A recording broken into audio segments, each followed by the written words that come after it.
수험생 여러분 안녕하십니까. 수능의 날개를 다는 수능의 자신감을 심어주는 정준교 선생님입니다.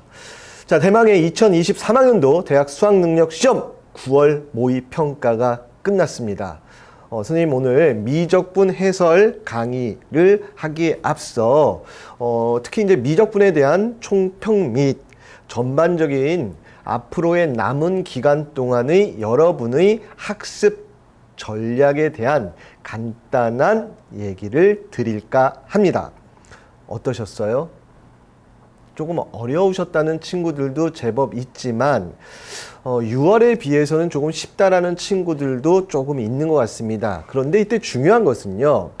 매년 수능들을 보면 뭐 6월이 어려우면 9월이 조금 쉽게, 얘가 쉬웠으면 조금 어렵게, 그 다음에 뭐 중간에 맞춘다, 뭐 이런 식의 전통적인 어떠한 흐름들은 있었으나 작년 이후로 그런 흐름들 쫙 깨지고 있습니다. 뭐 6월이 쉬웠고 9월이 어렵고 9월이 쉽고 뭐 6월이 반대로요. 누가 쉽고 어렵고 이런 것들에 연연해야 할 때는 아니라는 겁니다.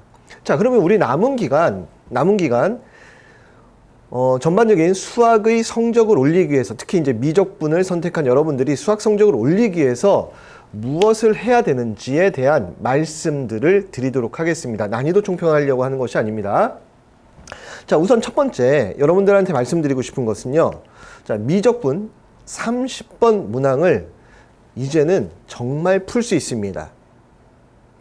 오늘 문항도 그렇고요. 지난 6월달 30번 문항도 그렇고 예전에 극강의 킬러라고 불렀던 너 풀지 마 라고 평가원이 냈던, 왜 두 문제나 한 문제를 가지고 변별력을 다뤘던 그 시험에 있어서는 30번 문항을 거의 손이 못 대게끔, 되더라도 뭔가 어딘가에서 막혀서 더 이상 전진할 수 없는 난공불락의 어떠한 문제의 상황들을 줬습니다. 그런데 오늘 어떠셨어요?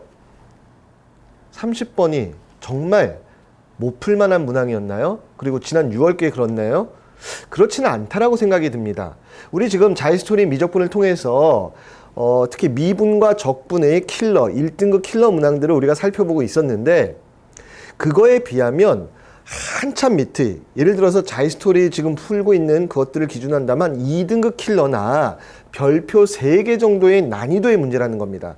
그래서 이제는 진짜로 30번을 버리고 뭔가를 하겠다는 그런 전략은 맞진 않습니다. 물론 아직 실력이 완벽하게 쌓이지 않은 친구가 30번 문항에 올인하는 것, 그건 되게 바보 같은 일입니다. 오히려 그런 친구들은 진짜 아직도 막 점수가 60점, 70점도 안 되는 그 밑에 있는 친구가 30번 이거를 하라는 얘기가 아닙니다. 기본적으로 이제 어느 정도 남은 시간 동안에 하다 보면 30번 문항들도 풀 수 있을 만큼 여러분의 실력이 분명히 쌓여 있을 거고, 그리고 무조건 버리는 전략 하지 말라는 것이고, 오히려 모든 친구들에게 공통적으로 2번에서 얘기하듯이 준킬러 문항들, 오늘 같은 경우에도 오히려 뭐가 나중에 선생님 보면 선생님 보기에 객관식이어서 그렇지 도형에서 나온 27번과 28번 문항 생각보다 그렇게 정답률 높지 않을 겁니다. 왜 그럴까요? 자, 예를 들어서 27번의 문항에서 다음 공비를 구하기 위해서 다음에 그 한 변의 길이를, 그걸 뭘 가지고 풀어야 되는지를 아직까지 잘 해결 못한 친구들이 분명히 있을 것이고, 특히 28번 같은 경우에는 이쪽에 왼쪽에 있었던 F세타의 도형의 넓이를 구하기 위해서 그 각도를 구하는 그 부분들에 이거 어떻게 구해야지? 뭔가 막혀가지고 도형에 대한 해석이 아직 부족한 친구들이 두 문제에서 생각보다 곤란을 많이 겪었을 거라고요. 자, 그리고 아주 전형적으로요, 두 개를 꽝 하고 박아줬습니다. 27번하고 28번은요, 급수, 삼각함수의 극한을 이용한 도형 둘 다를 다 줬는데, 이 두 개가 뭐 수능에 다 나오겠다, 아닐 수도 있어요. 둘 중에 하나만 나올 수도 있어. 근데 우리는 이제 그런 거에 연연하지 말자는 겁니다. 왜? 예전은 6월, 9월 나왔던 문제 그대로 수능에 나오는 그것들이 2021학년도 수능까지가 계속 반복이 됐다면 2022학년도부터는 그 기조가 계속 지금 깨지고 있고, 이번도 6월과 9월의 시험지의 공통성은 그렇게 크게 있지도 않습니다. 공통 문항도 그렇고 그 다음에 미적분도 그렇고요. 물론 이제 범위 자체가 틀린 부분들도 있지요. 그래서 오히려 30번도 그렇지만 30번은 지금 공부를 조금이라도 했던 친구들, 70점대 이상의 80점 왔다 갔다 하는 그 친구들은 30번도 절대 버리지 말고 할 수 끝까지 해서 해보자 라는 말씀을 먼저 드리는 것이고, 근데 그 밖에 많은 등급의 친구들은 오히려 그 앞에 있는 문제들 충분히 풀 수 있게끔 전 단원에 걸쳐서 공부를 골고루 해야 됩니다. 지금 보시면 어느 단원에서 무엇이 나올지 이제는 예전과는 다릅니다. 8문제가 나오면서 예전에 12문항이 미적에서 나왔을 때는 매 단원에 나오는 문항들이 정해져 있었다 그랬죠. 그러나 이제는 그 정해져 있음이 없어졌다는 것. 그걸 아시고 준킬러 수준의 문제들, 특히 27, 28번의 도형이라든지 올해 같은 경우, 지금 요번 같은 경우에 29번도 그랬었는데 29번 같은 그 30번 이전의 문제들을 풀 수 있는 전 단원에 걸친 편식하지 않는, 어디에 편중되지 않는 골고루 공부하는 그런 마무리 전략이 분명히 필요하고, 그 중에 좀 이따 이제 3번과 같이 말씀을 드리겠지만, 앞으로 남은 기간 동안에 어떻게 보면 예전에 극강의 1등급 킬러라고 하는 문항들을 조금은 버리고 오히려 그 난이도보다 조금 낮은 2등급 킬러나 별표 3개짜리 문제, 우리 자이스토리를 기준으로 하면 그런 문제에 좀 더 집중해서 스스로 그 문제를 끝까지 풀 수 있는 실력을 기르는 것, 그것이 준킬 및 30번까지를 풀 수 있는 탄탄한 체력과 탄탄한 실력을 분명히 갖춰줄 것이라는 것, 그것을 꼭 말씀을 드리고 싶습니다. 자, 그리고요, 오늘 30번 문항을 풀면서 솔직히 약간 어떤 생각이 들었냐면, 예전에 30번은 혹은 21번이죠. 예전에 킬러의 21번이나 30번은 정말 미적 단원 자체, 미적 공부, 이 미적분이라는 여기 안에서 뭔가를 묻고 이런 거였는데, 지금 6월도 그렇고 6월에서도 선생님이 해설평가에서 해설해서 말씀을 드렸습니다. 아마 그 문제를 하고 또 다른 문제를 가지고 더 해설을 붙여드렸는데 그 해설도 한번 참조해 보세요. 그게 결국은 여기 4번째요. 이제는 수학 2하고 미적분이 그냥 쌍둥이야, 쌍둥이. 오히려 오늘 문제에서 뭐 전형적으로 22번 물론 못 푼 친구들도 있겠지만 22번 공통문항의 22번 문항이 아주 전형적인 문제의 형식들, 매번 나오는 수학 2의 3차 함수의 모양에서 대칭시켜서 2FT인가만큼 이렇게 평행이동시켰을 때 그래프 어떻게 되냐, 이게 워낙 전형적인 문제의 수준이었던 건데 그걸 왜 냈나는 조금 싶어요. 좀 새롭지는 않았습니다.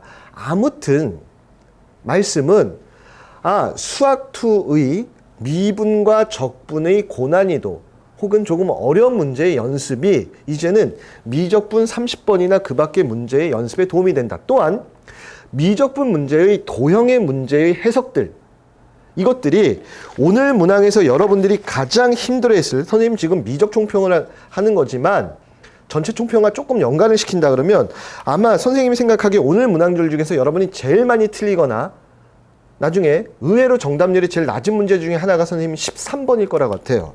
그 도형 문제가 얼핏 봐서는 되게 쉬워 보이는데 사인 법칙, 코사인 법칙 각종 공식들을 다 사용해야지만 뭔가를 생각해낼 수 있는 이런 문항들이었다는 거죠. 자, 이것들이 무슨 얘기냐? 수학 2의 공부의 미적 공부가 오히려 30번 문항의 킬러 문항들을 푸는데 도움이 될 수 있고, 그 다음에 미적분의 기초적인 우리가 급수나 오늘 문항의 28번 같은 삼각함수의 극한을 이용한 도형의 활용, 그 문항들을 푸는 실력들이 결국은 거꾸로 공통문항의 수학 2나 수학 1의 문제들을 풀 수 있는 탄탄한 기초를 마련해 줄 수 있다. 그래서 선생님은 앞으로요, 이걸 하는 거야. 공통과목에 지금부터는요, 남은 시간 동안에 공통과목 수학 2의 미적 공부, 자, 그 공부가 우리의 미적분하고 크게 다르지 않다. 그 다음에 반대로 우리 미적분에서의 도형의 활용들이 공통문항의 도형들을 해석하거나 그 문항들을 좀 더 쉽게 다가갈 수 있는 근본적인 여러분의 기초 체력을 탄탄하게 키워줄 수 있을 것이다. 그래서 이것을 별개로 생각하지 마시고 이걸 이용해서 이쪽 수투를 이용해서 미적 혹은 미적을 이용해서 수원의 도형, 자 이런 식의 집약된, 그 다음에 요즘 코업 혹은 뭐 학문 간의 연계, 이것처럼 수원, 수투, 미적이 분리되어 있는 과목이 아니라 전반적인 그 수학 실력들이 모든 단원들에 걸쳐서 골고루 쓰일 수 있는 것이라는 것을 여러분이 깨닫고 남은 기간 동안에 어느 한 군데에 편중되는 그런 공부가 아닌 골고루, 제일 중요한 게 골고루라는 게 지금 되게 중요합니다. 단원의 편중을 가지시면 안 되십니다. 그리고 절대 말씀드렸듯이 오히려 전략적으로 예전에 2018-19년도에 매번 말씀드리지만 그 극악무도한 그런 킬러 문항들, 그런 거 풀 시간에 그거보다 조금 낮은 난이도의 문항들을 여러분 스스로 끝까지 풀 수 있는 실력들을 탄탄히 기르시고 그것들을 가지고 다양한 문제 상황들 속에서 적용하는 훈련을 해 나가신다면 이번 6월, 9월의 성적이 조금 낮았어도 혹은 생각보다 자기의 등급이 나오지 않았어도 그런 등급에 연연해 하지 마시고 끝까지 이러한 기조로, 이러한 자세로 마무리 짓는 그런 학습 태도를 견지하신다면 여러분은 분명히 수능에서 활짝 웃으시고요. 1등급 그 이상의 결과들도 분명히 획득하실 수 있다는 자신감을 드리고 싶습니다. 자, 아무튼 간단한 총평 여기서 마무리하도록 하고요. 잠시 후 계속해서 우리 이제 문항들이 직접적인 문제 해설을 들어가도록 합시다. 자, 첫 번째 문항부터 이제 살펴보도록 하겠습니다.